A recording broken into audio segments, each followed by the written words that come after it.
سب سے پہلے یہ کہ ایک آدمی عبادت کرتا ہے، اس کی عبادت میں کیفیت کیا ہونا چاہیے؟ اللہ کے نبی صلی اللہ علیہ وسلم فرماتے ہیں الاحسان ان تعبد اللہ کأنک تراہ فإن لم تکن تراہ فإنہ یراک۔ احسان یہ ہے کہ تو اللہ کی عبادت اس طور پر کرے کہ گویا کہ تو اللہ کو دیکھ رہا ہے، گویا کہ تو اللہ کو دیکھ رہا ہے، اور اگر تو اس کو نہیں دیکھ سکتا تو وہ تو تجھ کو دیکھتا ہے، اگر تو اس کو نہیں دیکھ سکتا ہے تو وہ تو تجھ کو دیکھ سکتا ہے، وہ اس کو دیکھتا ہے۔ اس کو امام البخاری اور مسلم نے روایت کیا ہے۔ اس حدیث سے بات معلوم ہوئی کہ عبادات میں آدمی کے دل کی کیفیت یہ ہونا چاہیے وہ اپنے اوپر ایسا حال طاری کرے گویا کہ وہ بندہ جو اللہ کو دیکھ کر عبادت کر رہا ہو، اتنے عمدہ طور پر اس کو عبادت میں مشغول ہونا چاہیے۔ دیکھیے جنت میں جب اللہ کو بندے دیکھیں گے تو اس وقت کیفیت ان پر یہ طاری ہوگی کہ وہ اللہ کے دیدار کے سوا کوئی اور چیز ان کو محبوب نہیں ہوگی، کوئی اور چیز ایسی نہیں ہوگی جو ان کو اپنی طرف کھینچے، اللہ کے سوا اور کوئی اب ان کو محبوب نہیں ہوگا۔ اللہ کا دیدار سب سے زیادہ ان کے لیے بڑی نعمت ثابت ہوگا۔ تو یہاں بھی عبادت میں بتایا گیا کہ تم جب عبادت کرو تو تمہاری توجہ اللہ کی طرف ایسے ہونا چاہیے گویا کہ اللہ کو دیکھنے والا اللہ کی طرف متوجہ ہوتا ہے، اب کوئی چیز اس کو اپنی طرف کھینچتی نہیں ہے، وہ سب سے غافل ہو کر اللہ کی طرف مشغول ہو جاتا ہے۔ لیکن اگر کوئی یہ نہیں کر پائے، اگر کسی میں اتنا دھیان اور ایسی کیفیت پیدا نہیں ہو سکے تو آپ نے فرمایا کہ فَإِن لَمْ تَكُنْ تَرَاهُ فَإِنَّهُ يَرَاكَ، اگر تو اس کو نہیں دیکھ سکتا تو کم سے کم اتنا تو یاد رکھ کہ وہ تجھ کو دیکھتا ہے، یعنی کم سے کم یہ تو کیفیت اپنے اندر پیدا کرے کہ اللہ مجھ کو دیکھ رہا ہے۔ یہ احساس بھی اگر آدمی کے اندر سے نکل جائے تو پھر اس کے اور گناہ کے بیچ میں کوئی رکاوٹ نہیں ہے، پھر اس کی عبادات بے جان ہو جاتی ہیں، اس کا دھیان پھر یہاں وہاں سب طرف چلا جاتا ہے۔ اب دیکھیے دنیا میں بھی اگر کسی آدمی کو معلوم ہو کہ سب مجھ کو دیکھ رہے ہیں، کسی مجلس میں بیٹھا ہے کوئی اور بے فکر بیٹھا تھا، اب کسی نے کان میں آ کے کہا سب تم کو غور سے دیکھ رہے ہیں، آدمی کیا کرتا ہے؟ تھوڑا سا ٹھیک سے بیٹھتا ہے، کپڑے وپڑے صحیح کرتا ہے، دیکھتا ہے داڑھی وڑی صحیح ہے، ہاں ٹھیک ہے، ایک دم باادب باملاحظہ ہوشیار۔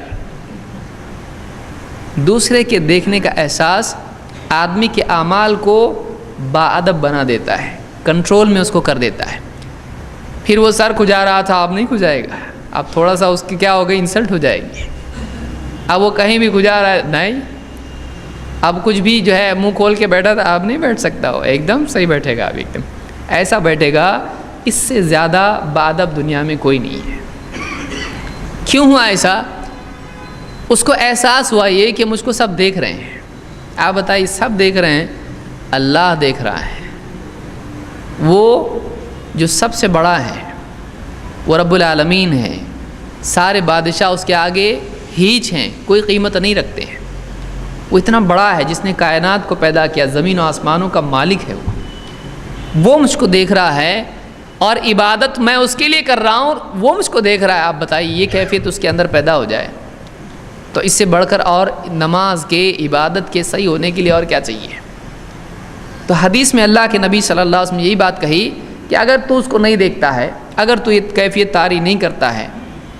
یا تو کہتا ہے کہ میں کیسے دیکھ سکتا ہوں اللہ کو، تو اس وقت میں کم سے کم اتنی حالت اپنے اوپر طاری کر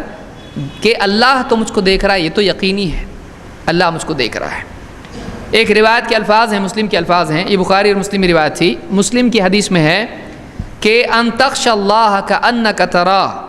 فإنک الا تکن تراہ فإنہ یراک، تو اللہ سے ایسا ڈر، تیرے اندر ایسی خشیت ہونی چاہیے کہ گویا کہ تو اللہ کو دیکھ رہا ہے۔ یعنی ایک آدمی اللہ کے سامنے اور اللہ کو دیکھ رہا ہے، اس کے اوپر کیسی گھبراہٹ ہوگی، ایک دم یہ رب العالمین ہے، تو اللہ کو دیکھنے والا اللہ کی عظمت کتنی زیادہ اس پر طاری ہو جائے گی۔ اور آپ نے فرمایا کہ اگر تو یہ نہیں کر سکتا ہے تو کم سے کم اتنا تو کر کہ وہ تجھ کو دیکھ رہا ہے، کم سے کم اتنا تو جان لے۔ یہ مسلم کی حدیث ہے۔ تو اس حدیث سے ایک بات یہ معلوم ہوئی کہ دنیا میں بندے کو ایسا جینا چاہیے کہ گویا اللہ کو دیکھ کے جی رہا ہے، اس کے سارے اعمال میں نکھار پیدا ہو جائے گا۔ یہ اونچا مرتبہ ہے، اس کو احسان کہتے ہیں، یہ اعلیٰ درجے کا احسان ہے۔ لیکن اگر یہ نہیں ہو پائے تو کم سے کم اتنا ہونا چاہیے کہ اللہ مجھ کو دیکھ رہا ہے۔ یہ بھی کیفیت نہیں ہو تو ایمان کا اس کو اچھا درجہ حاصل نہیں ہے، اس کا ایمان کمزور ہے، اس کا ایمان کمزور ہے۔